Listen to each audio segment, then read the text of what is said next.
ভাইজান শোনেন, প্রথমে নারী যদি ঋতুবতী অবস্থায় থাকে তাহলে তার সঙ্গে ফিজিক্যাল যা ইসলাম পরিষ্কার হারাম করেছে, বুঝতে পারলেন? মানে তাদের এই সময়টা পরিষ্কার হারাম। সূরা বাকারা 222 নম্বর আয়াতে স্পষ্ট হয়ে আল্লাহ সুবহানাহু ওয়া তাআলা কোরআনের মধ্যে জানিয়ে দিয়েছেন, যদি স্ত্রী যদি হাইজরত অবস্থায় থাকে তার কাছে যাওয়া নিষিদ্ধ, হারাম। এবং একাধিক হাদিস দ্বারা প্রমাণিত আছে যদি কেউ যায় তাহলে তার জন্য কাফারা, তাতে তাকে পানিশমেন্ট দেওয়া হবে, আর্থিক পানিশমেন্ট দেওয়া হবে, বা অন্য কিছু 3টি পানিশমেন্ট আছে। তার মানে বুঝে গেল আপনার মানে অভিযোগ বা প্রশ্নের প্রথম অংশ সেটা সরাসরি কোরআন এটার বিরুদ্ধে। আর দ্বিতীয় বিষয় যে স্ত্রীর অনিচ্ছা, স্ত্রীর অনিচ্ছা আছে, সেক্ষেত্রে স্বামী যদি যায় তাহলে কি হতে পারে? তার জন্য মিনার ভাই ওই আপনাদেরকে উন্মুক্ত কিছু হাদিস, কিছু হাদিস, যেটা একজন হাজবেন্ড স্বামী স্ত্রী দুজনের মধ্যে ভালোবাসার একটা সম্পর্ক, এটাকে আপনার মনে হয় যে স্বামী স্ত্রী দুজনের মধ্যে একটা সম্পর্ক আছে, স্বামী তার কাছে যেতে যাচ্ছে আর স্ত্রী যদি মানে অসুস্থ থাকে, প্রচন্ড অসুস্থ থাকে, আর স্ত্রী না করছে, একটা মানে একজন ইমানদার কাপল বা একজন মানে সুন্দর ভালো একটা পরিবার তার স্ত্রী কাছে যাবে, এটা হতে পারে। আচ্ছা, তারপর যে ধরে নি যে যদি চলে যায়, ইসলাম তো এখানে অনুৎসাহিত করেছে যে একজন স্বামী তার স্ত্রীর কাছে যতক্ষণ ভালো না হচ্ছে ততক্ষণ সে সার্টিফিকেট পাচ্ছে না। একজন পুরুষ, একজন বিশ্বাসী পুরুষ যে আল্লাহর প্রতি বিশ্বাস আছে, পরকালে বিশ্বাস আছে, স্ত্রী যদি আপত্তি জানায় তো অটোমেটিকই সে তার কাছে যেতে চাইবে না। কারণ তার মাথার মধ্যে এই হাদিসটা আছে, একটা নারীর মাথাতে যেমন এই হাদিসটা আছে, যদি আমি তাকে যদি এখন তার কাছে যদি কোঅপারেট না করি তাহলে ফেরেশতা তো আমার প্রতি অভিশাপ দেবে। তো একজন স্বামীর উপরে তো এই জিনিসটা তার মাথাতে ব্রেনে কাজ করে, এটা তো আমাদের ব্রেনেও কাজ করে। যখন আপত্তি জানাই আমরা সঙ্গে সঙ্গে ব্রেনটা আমরা মাইন্ডটাকে ব্লক করে নিই, অন্য জায়গাতে আমরা। আপনি হয়তো বা চলে যান, কিন্তু এরকম উদাহরণ তো আছে যে এরকম অনেকে এরকম করছে এবং এমন অনেকেই এটা স্বীকারও করে, এবং অনেক যারা মক্কেল আছে তারা এরকম বলে। সেই ক্ষেত্রে তো মানে একজন ইমানদার যে ব্যক্তি ভালো, সে তো ঠিক আছে, ইমানদার না হতে পারে, অন্য কেউ হতে পারে, তাই না? ইসলাম মেনে চলে ভাইজান, প্রশ্ন এটা যে তারা দেখেন যারা এই কাজটা করছে তারা কতটুকু ইসলাম মেনে চলে বা ইসলামী এই ল কতটুকু জানে।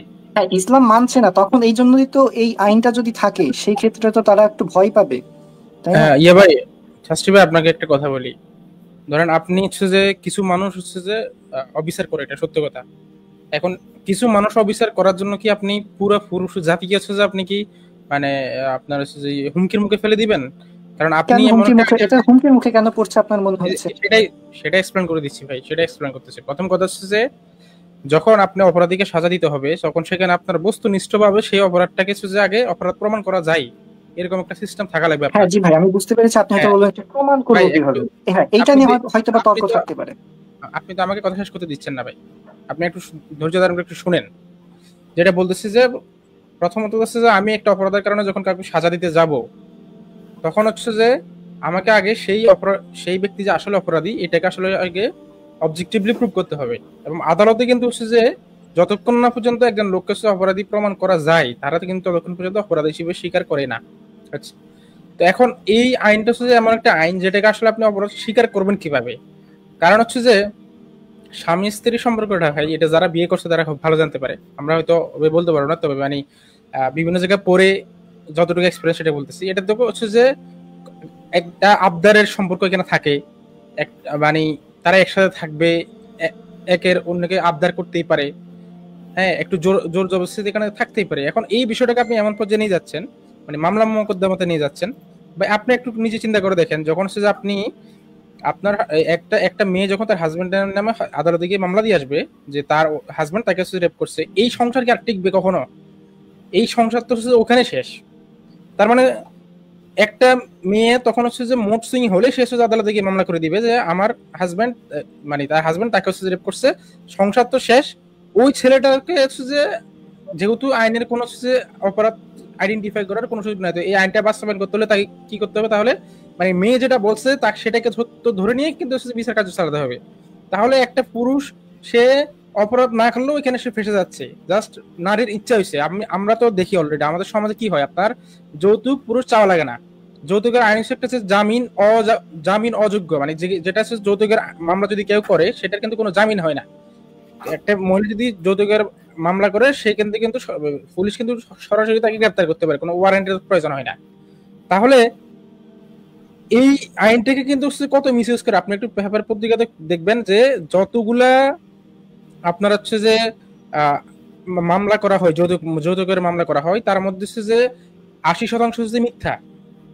তার মানে এখন আপনি এই একটা তো ফ্যাসিলিটিস তারা পাচ্ছে, এর সাথে আপনি আবার বৈবাহিক দর্শন নামে একটা হচ্ছে যে অযৌক্তিক একটা আইন আপনি তৈরি করে দিবেন, তো সমাজে তো পুরুষ তো ভাই টিকতে পারবে না, তারা তো বিয়ে করবে না আর ভাই। তখন ওই যে ওই যে বলতেছে যে নারীদেরকে হচ্ছে যে আপনার হচ্ছে কি করে দিতে, যৌন শ্রমিক করে দিতে হবে পতিতাদেরকে। মানে একদিকে আপনি নারীদেরকে যৌন শ্রমিক করে দিচ্ছেন, আরেকদিকে হচ্ছে যে বিয়েটাকে হচ্ছে কঠিন করে দিচ্ছেন, পুরুষ তো বিয়েই করবে না, তখন পুরুষ যাবে পতিতালে, পুরো সমাজটা একটা পতিতালের সমাজ হয়ে যাবে। মানে সবগুলো হচ্ছে যে একটার সাথে একটা ওরা প্ল্যান করে আগাচ্ছে যে আমি হচ্ছে পতিতাদের কাছে স্বীকৃতি দিয়ে দিচ্ছি, এরপর হচ্ছে যে এমন একটা সিস্টেম করে দিব যাতে করে বিয়ে কেউ না করে, কারণ বিয়ে করলে সে ফেসে যাবে। একদিকে যৌতুকের কারণে ফেসে যাচ্ছে, একদিকে কাবিনের কারণে ফেসে যাচ্ছে, উচ্চ কাবিন। এরপর হচ্ছে যে আবার ফেসে যাবে কি, যে সে বিয়ে করলে এখন হচ্ছে যে তার ওয়াইফ তার হচ্ছে যে কোনো সময় মানে তার ওয়াইফ তাকে খেলনার পুতুলের মতো ইউজ করবে, যে যেভাবে বলো ওইভাবে ইউজ কথা শুনতে হবে না। সে সকালবেলা উঠে গিয়ে সে কি করবে, যে একটা হচ্ছে যে মামলা করে দিয়ে আসবে, যে মামলার কোনো সত্যতা প্রমাণ করা যাবে না, ওই জাস্ট মেয়ে বলছে সেটার উপর ভিত্তি করে তাকে সাজা দিবে। তো তাহলে কি হয়, মানে একটা সমাজ পুরো সমাজ যে ব্যবস্থাটা এই সুন্দর একটা সিস্টেমটাকে পুরো ভেঙে তছনছ হয়ে যাবে, এখানে পুরো সমাজ ব্যভিচারে আপনার পরিপূর্ণ হয়ে যাবে, এরকম একটা আইনের কথা আপনারা বলতেছেন। তাহলে এখানে হচ্ছে যে এখন যখন আমরা এটা অস্বীকার করতেছি না যে দুই একজন মানুষ এরকম করতেই পারে, তার স্ত্রীর উপরে জোর জবরদস্তি করতে পারে। এখন এক্ষেত্রে আপনি তো পুরো পুরুষ জাতির উপরে এটা চাপা দিতে পারেন না, তাই না ভাই? আচ্ছা, প্রথমে হচ্ছে বললেন যে অনেক সময় মজা করে বা একটু হাসি তামাশার মধ্যেই অনেক সময় একে অপরের সাথে হয়তো বা মিলন করে অনেক সময়। তাই সেই ক্ষেত্রে কি কোনো নারী, কি আপনার মনে হয় যে আহ আহ, মামলা করবে বা ধর্ষণ মামলা দিবে? এরকম তো হবে না, এক। আর দুই নাম্বার হচ্ছে যে বললেন যে অনেক সময় আছে কি, যে অনেক মেয়ে এই আইনটা হলে পরে মিস ইউজ করবে, যখন তার মনে হবে তখন করলাম, বা তার মুড সুইং হলে পরে এরকম একটা কিছু করে ফেলবে। এখন কথা হচ্ছে একটা আইন কার কে মিস ইউজ করবে, এই অনুযায়ী এই জন্য কি আমি একটা আইন করব না? একটা সঠিক একটা আইন হতে পারে না? অনেক একটা ছুরি ভালো কাজে ব্যবহার করা হয়, এখন মিস ইউজ করতে পারে, তাই না? আর তিন নাম্বার হচ্ছে যে বললেন যে আচ্ছা, এইটা হলো এই দুটো শেষ করি। আপনার কথা বেসটা শেষ করে দিচ্ছি আমি। যার এটা বললেন হচ্ছে যে এইগুলোর সাথে তার একটা যৌন শ্রমিকদের স্বীকৃতি দিয়ে দিচ্ছে। হ্যাঁ, হ্যাঁ, সেই ক্ষেত্রে আমি যৌন শ্রমিকের স্বীকৃতি এটার পক্ষে আমি না, কিন্তু আমি শুধুমাত্র ওই বৈবাহিক ধর্ষণের পক্ষে বলছি। সেই ক্ষেত্রে হয়তো আপনি যৌন শ্রমিকটার বিপক্ষে কথা বলেন, আমি সমর্থন জানাচ্ছি। তবে এইগুলো একটু দেখেন, আমার কথা একটু যদি বুঝে থাকেন। আচ্ছা ভাই, দেখেন, প্রথমে আপনি যেটা বললেন যে স্বামী স্ত্রীর মধ্যে যেহেতু একটা আছে যে খুব ভালো একটা সম্পর্ক, এখানে যদি হাসি ঠাট্টার মধ্যে জোর জবরদস্তি করা হয়, সেখানে কেউ দর্শন মামলা করবে না। ভাই করবে না, এটা আপনি কিভাবে জানেন? আমি তো আপনাকে রিয়েল এক্সাম্পল দেখালাম। ইভেন আমি আপনাকে স্ক্রিন শেয়ার করে আমি একটু তাহলে নিউজগুলো একটু বের করি যে কি পরিমাণের মিথ্যা যৌতুক মামলা হয়। এই যে এখানে দেখা যায় যে নারী নির্যাতন মামলার অধিকাংশ হচ্ছে বানোয়াট। তো এটা হচ্ছে যে যুগান্তরে প্রকাশ হয়েছে 2018 সালের 20 ফেব্রুয়ারি। তো এরকম আরো অসংখ্য হচ্ছে যে পেপার পাবেন, আপনি জাস্ট গুগলে গিয়ে সার্চ দিলে হবে। তো এই যে বানোয়াট মামলাগুলো করতেছে ভাই, তারাও তো স্বামী স্ত্রী, তারাও খুব সুখের সংসার করতেছে, কিন্তু তার মাঝখানে কি মামলা করতেছে না? মামলা করতেছে। এবং আপনি যখন হচ্ছে যে সুযোগটা দিবেন, তখন এই সুযোগটাকে সবাই মিস ইউজ করবে। এরপর হচ্ছে যে আমি এই আইনের বিরোধিতা করতাম না যদি না অবজেক্টিভলি আপনি এই আইনের একজন যেই অপরাধী তাকে আপনি আইডেন্টিফাই করতে পারতেন।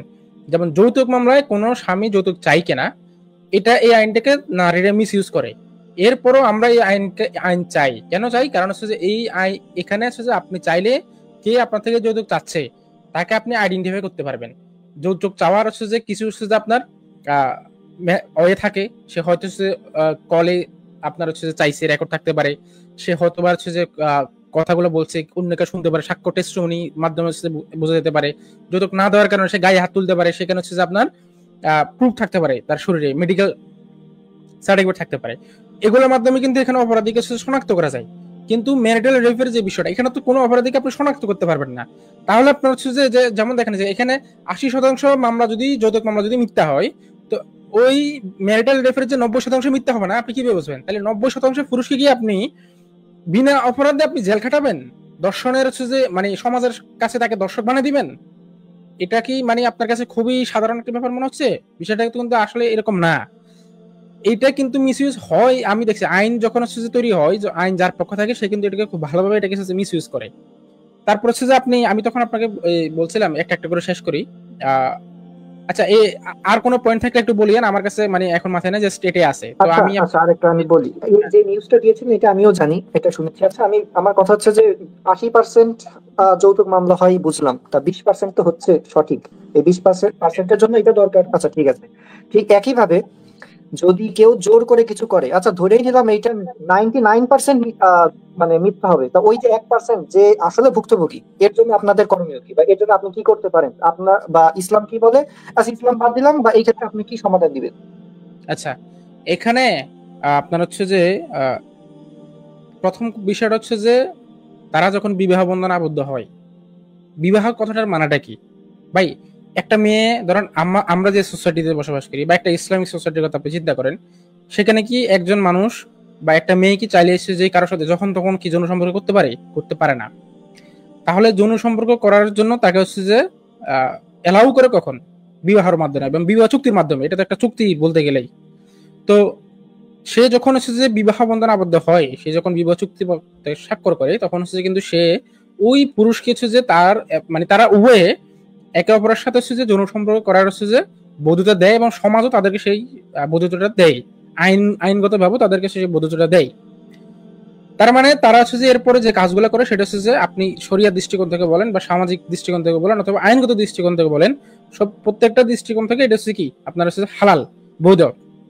তার মানে এই বৈধ কাজটা তারা করতে পারে। এখন এটাকে হচ্ছে যে আপনি মানে শত্রু শত্রু ভাবাপন্ন একটা মোমেন্ট চিন্তা করলে তো হবে না ভাই, যে জোর করে করতেছে, জোর করে ভাই একসাথে থাকতেছে তারা, এটা তো একটা ফ্রেন্ডলি সম্পর্ক ভাই। স্বামী স্ত্রীর সম্পর্কটা তো হচ্ছে যে কোনো শত্রু ভাবাপন্ন কোনো সম্পর্ক না, যে আপনার হচ্ছে যে একজন আরেকজনের শত্রু, মানে একজন আরেকজন দিকে তাকাতে পারবে না, বা একজন আরেকজনের সাথে কিছু করতে হলে তাকে হচ্ছে একটা প্রত্যয়ন আবেদন পত্র দিতে হবে যে হে আমার প্রিয়তমা স্ত্রী, আমি এখন এই রাত 11টা থেকে ধরেন 11টা 42 মিনিটে আমি তোমার সাথে এই কাজটা করতে চাই, তুমি কি আমাকে অনুমতি দিচ্ছ কিনা? এরপর হচ্ছে স্ত্রী স্বাক্ষর করে দিবে, তখন হচ্ছে যে তারা হচ্ছে সম্পর্ক করতে পারে। ভাই এটা কি মানে এরকম মানে খুব হাস্যকর মনে হচ্ছে না? তাহলে এটা কিন্তু খুব স্বাভাবিক একটা কিন্তু এরপর হচ্ছে যে যদি কেউ মিসইউজ করে, এখন মিসইউজ করে কিনা সেটা তার আমরা বলতে পারি না, করতে পারি, তো অসম্ভব কিছু না। সেক্ষেত্রে হচ্ছে যে তার মোরালি হচ্ছে যে মানুষের কাছে সামাজিকভাবে আপনি মোরাল জায়গাগুলোকে ডেভেলপ করেন, ইসলামের যে বিধিবিধানগুলা তাকে হচ্ছে যে আপনি শিখান, আধ্যাত্মিক ভাবে তাকে হচ্ছে যে আপনি ডেভেলপ করেন, তখন হচ্ছে সে অটোমেটিকলি খারাপ কাজ থেকে বা এই ধরনের কাজগুলো থেকে ফিরে আসবে। আদারওয়াইজ তো আপনি তো আইন করে তো কখনো কাউকে ভালো করতে পারবেন না ভাই। আইন তো হচ্ছে বাংলাদেশে আছে, রেপ দর্শন করলে হচ্ছে যে কি তার সাজা আছে, খুন করলে সাজা আছে, কিন্তু বাংলাদেশে কি দর্শন করা খুন করা কি বন্ধ হয়েছে? হয় নাই তো। আপনি যারা হচ্ছে যে নিচু শ্রেণীর মানুষ, অর্থাৎ নিচু শ্রেণী বলতে আমি যেটা বলছি দরিদ্র আর কি, মানে যাদের প্রভাব প্রতিপত্তি কম, আইন দিয়ে আপনি তাদেরকে সাময়িকভাবে কি করতে পারতেছেন? দমিয়ে রাখতে পারতেছেন। কিন্তু যারা হচ্ছে রাঘব বোয়াল মানে বড় বড় জায়গায় বসে থাকে, তাদেরকে আপনি কখনো আইন দিয়ে কি কিছু করতে পারেন? এই যে আপনার হচ্ছে যে আমি একজন কথা বলি যে আনবিন নামে একজন, যে বসুন্ধরা গ্রুপের আপনার হচ্ছে যে ছেলে, মালিকের ছেলে যে আনবির সম্ভবত, সে 18 বছর নাকি 19 বছর একটা মেয়েকে, বাংলাদেশে এটা খুব আলোচিত একটা ঘটনা ছিল, সে হচ্ছে যে আপনার হচ্ছে যে রেপ করে, মানে বিয়ের প্রলোভন দেখিয়েছে যে রেপ করে, তো ওই মেয়ে পরবর্তীতে সুইসাইড করে। ওই আনবিরের কি কোনো সাজা হয়েছে? হয় নাই। সে হচ্ছে যে তার প্রভাব খাটিয়ে সে কিন্তু হচ্ছে যে আপনার এই মানে আদালতে হচ্ছে যে তার মানে জামিন নিয়ে চলে আসছে, বরং তার কিছুই করতে পারে না। এটা তো শুধু একটা কথা বললাম যে এই যে রাঘব বোয়াল যারা বসে আছে তারা কিন্তু হচ্ছে যে আইনের কোনো তোয়াক্কা করে না, বরং তারা হচ্ছে যে এই কাজগুলো বেআইনি কাজগুলো করে এবং টাকা দিয়ে তারা হচ্ছে যে সেটাকে বৈধ বানিয়ে ফেলে। তার মানে আপনি আইন করে তো যদি এই কাজটা আসলে যদি সমাজে ঘটে, তাহলে তো আপনি আইন করে তো এই কাজটাকে বন্ধ করতে পারবেন না, তাই না? তাহলে এখানে আপনি আইন করলে কি হচ্ছে? প্রথম কথা আপনি অপরাধীকে ডিটেক্ট করতে পারতেছেন না। দ্বিতীয়ত হচ্ছে যে আপনি মানে পুরুষকে হচ্ছে যে বিনা কারণে দোষী হওয়ার মানে একটা হচ্ছে যে দর্শকের একটা ট্যাগ আপনি দিয়ে দিচ্ছেন, যে যে কোনো পুরুষ যে কোনো সময় দর্শক হয়ে যাবে, সে আসলে দর্শন করে না কিন্তু দর্শন হয়ে যাবে। একটা সামাজিক ভাবে সে হচ্ছে যে একটা হেনাস্তার শিকার হবে, মানে একটা খুব খারাপ একটা ট্যাগ নিয়ে তাকে বসবাস করতে হবে, যেটা হচ্ছে যে ইনসাফ না। তো এই ক্ষেত্রে হচ্ছে যে আপনি অপরাধ দমন করতে হলে হচ্ছে যে আপনি তাকে তার মোরাল জায়গাগুলোকে ডেভেলপ করতে হবে, আধ্যাত্মিক ভাবে তাকে হচ্ছে যে অনন্য উচ্চতায় নিয়ে যেতে হবে, তাহলে হচ্ছে যে সে আসলে অপরাধ থেকে হচ্ছে যে আপনার ফিরে আসবে। এগুলাতে না করে এখন আপনি হচ্ছে যে ওই পতিতাদেরকে শ্রমিক হিসেবে স্বীকৃতি দিতে যাচ্ছেন, এগুলা করে কি আসলে এগুলা বন্ধ করা যায়? কোন সমাজ কি পারছে পৃথিবীতে? একটা এক্সাম্পল দেখান যে এই সমাজে আইন করে এই কাজগুলো বন্ধ করতে পারছে। শাস্ত্রী ভাই কি মানে বৈবাহিক ধর্ষণ মানে এটা কিভাবে হবে, ডিফাইন হবে, এই জিনিসটা কি বলছে কি আপনাদের সামনে? আমি তো যুক্ত হয়েছি হয়তো আধা ঘন্টা ধরে শুনতেছি। এখনো বলেনি।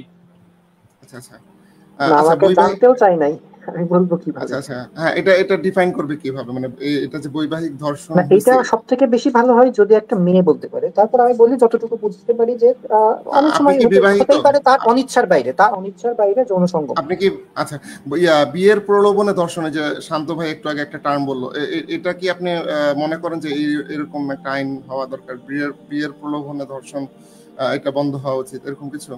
মানে বিয়ের প্রলোভনে ধর্ষণ হয়, এটা কি আপনি স্বীকার করেন? হ্যাঁ হ্যাঁ, হয় হয় অবশ্য। না, এটা ওইটাকে আচ্ছা আমি বলি, এখানে ধর্ষণ বলতে কি, আচ্ছা ধর্ষণ আসলে কি, এইটা আসলে ঠিক করা উচিত।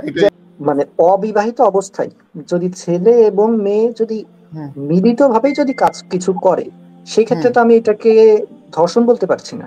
সেক্ষেত্রে হতে পারে এটা ইসলামিক অনুযায়ী জেনা হতে পারে বা অন্যান্য কিছু হতে পারে, অশ্লীলতা বলতে পারে। মানে ফেমিনিস্ট হিসেবে আপনি কি বলবেন এটাকে? ধরেন একটা ছেলে বলল আচ্ছা চলো আমরা সেক্স করি, আমরা 2 বছর পর বিয়ে করব, ঠিক আছে, এখন 2 বছর পর সে ধোঁকা দিয়ে চলে গেল, এটাকে আপনি কি বলবেন? এটা কি ধর্ষণ বলবেন না কি বলবেন? না, এটাকে আমি ধর্ষণ বলবো না, তবে এটাকে চিট বলতে পারি আমি, এটা ধর্ষণ বলছি না আমি। আচ্ছা, তাহলে বিয়ের পরে স্বামী স্ত্রীর সাথে জোর জবরদস্তিমূলক সম্পর্ককে আপনি ধর্ষণ কেন বলতেছেন?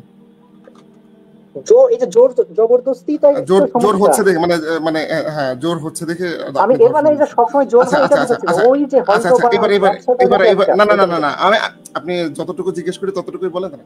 আচ্ছা, তার মানে হচ্ছে হলো ধরেন অবিবাহিত একটা মেয়ে রাস্তায় হেঁটে যাচ্ছে, 4টা বখাটে মেয়েটাকে দেখছে, ওকে নিয়ে মানে তারপরে মেয়েটাকে উত্ত্যক্ত করে তারপরে ওকে নিয়ে রেপ করছে, এটা একটা ধর্ষণ। তারপর ধরেন 10 বছর যাবত একটা বিবাহিত দম্পতি হঠাৎ করে একদিন হয়তো বা জোর জবরদস্তিমূলক যে কোনো ভাবে তার সাথে শারীরিক সম্পর্ক হয়, এটাকে আপনি ধর্ষণ বলতেছেন? দুইটাই সেম আপনার কাছে? না, দুইটা সেম কিভাবে হয়? কিন্তু দুইটা অপরাধ। নামই তো আপনি ধর্ষণ দিচ্ছেন, আপনি তো না, একটা এটাকে আমি ম্যারিটাল রেপ বলেছি, এটা আমি ধর্ষণ দিলে এটা ম্যারিটাল একটা যোগ করেছি আমি একটা।